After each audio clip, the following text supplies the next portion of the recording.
Hello and welcome to another exciting video in Mathland. Today we're going to talk about the right angle altitude theorem. I've got a right triangle right here with side lengths A, B, and C, and I've got an altitude H, which is perpendicular from the hypotenuse to that right angle. Okay, so now with the theorem, it sets up these three statements, these equations that we can use in finding other lengths of this right angle. So I went ahead and put in some numbers here. My h is 10 and my y is 5.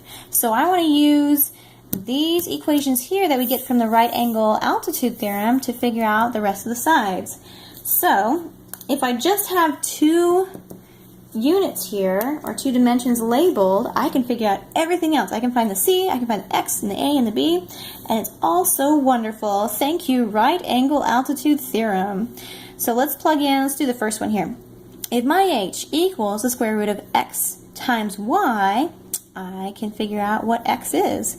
So my H is 10, and the h equals the square root of x times y. So x, I don't know what x is, but my y is 5. So I'm going to put 5x, and I'm going to solve for x. So if I square both sides, I'll have 100 equals 5x. Divide both sides by the 5, and I have 20 equals x. Haha! There's one length, 20 for the x. It's found. All right. That's 1. Okay, so now let's see what else can we do. We can find the A. I've got a nice little equation here coming from the right angle altitude theorem, and I'm going to plug in the values that I know. So I have an A equals the square root. Now, do I have a C now? The C is the overall length, this hypotenuse of this right angle. I say yes. Do you see it? 20 plus 5 is the whole length here, so that's actually 25. Boop. Found that one. 25 times, what's the x value? 20. Okay, so our A equals the square root of 500. Okay, let's break that down. That's going to be 5 times 10 times 10, which is 10 square root of 5, okay?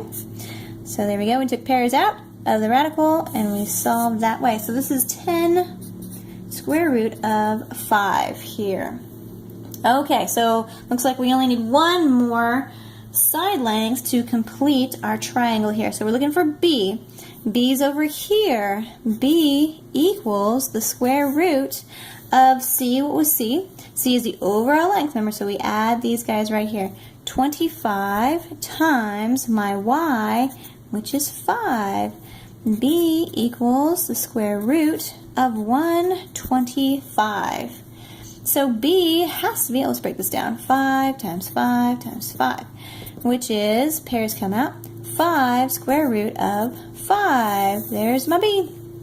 So B, 5 square root of 5. There we go. We found all our side lengths just for having two lengths known to us. We only had the 10 and the 5 known to us, and we found everything out through the wonderful right angle altitude theorem. Isn't that delightful? I hope you enjoy it.